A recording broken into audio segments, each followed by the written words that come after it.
In this video, I will show you how to change the checkout address settings for your Shopify store. First, log into your Shopify dashboard, then go to the bottom left corner and click on Settings. From there, look at the left-hand menu and select Checkout to open the checkout settings. Now, scroll to the customer information or address section where you'll find different options to customize what details customers need to enter.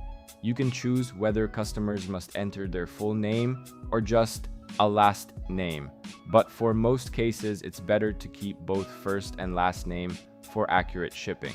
Next, you'll see the company name option, which is usually set to don't include, but you can change it to optional if you sell to businesses.